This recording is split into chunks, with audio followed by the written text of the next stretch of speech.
The start of 2023 comes the start of many legislative sessions in state houses across the nation. As a result, each state will begin the process of putting together the state government's budget. And let's not forget, budgeting at the state level is much different than the budgeting mess at the federal level that we all see every day. In fact, 49 out of the 50 states have balanced budget amendments in their state law or state constitution. And of course, states don't have the ability to print money like the Federal Reserve. Maybe Washington could learn a thing or two from the states.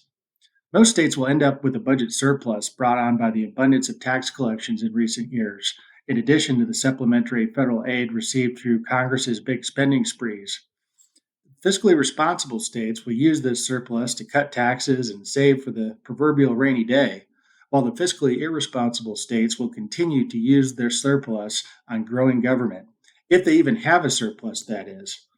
After traveling around the nation to tout his state's surplus in recent years, California Governor Gavin Newsom now enters the year with a massive deficit of $22.5 billion after having a supposed $100 billion surplus last year.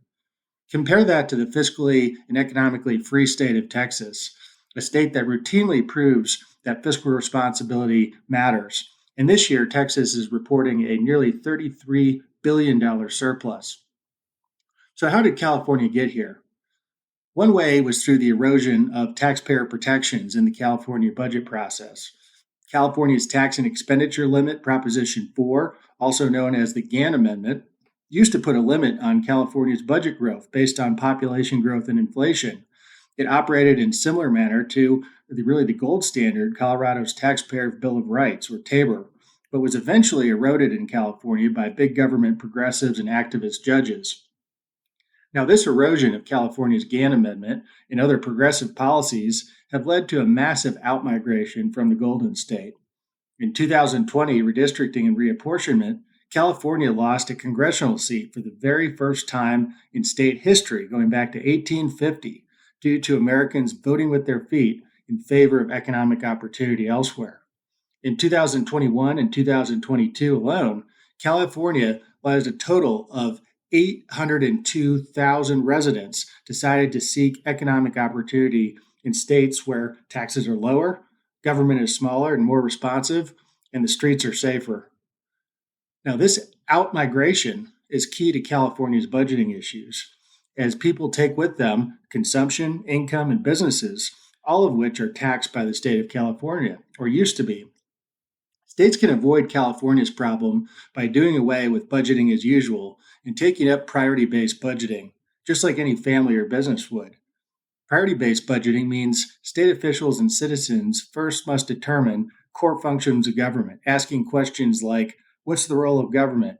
What are the essential services government must provide to fulfill its purpose? How do we know if government's doing a good job? What should all of this cost? And then when cuts must be made, how will they be properly prioritized? Priority-based budgeting like this helps ensure that funds are used correctly, and when the rainy day comes, that core functions are protected. States can also avoid the California problem by avoiding several threats to budget stability. First, avoiding the over-reliance on volatile forms of taxes ensures a consistent and stable form of revenue for the state. Forms of taxation, such as the personal income tax, especially the capital gains and dividend taxes in California, as well as the corporate income tax, can be extremely volatile, where sales taxes can be less volatile. This is an essential lesson for policymakers across the nation. Don't rely on progressive income taxes to be a stable source of revenue. And don't take my word for it.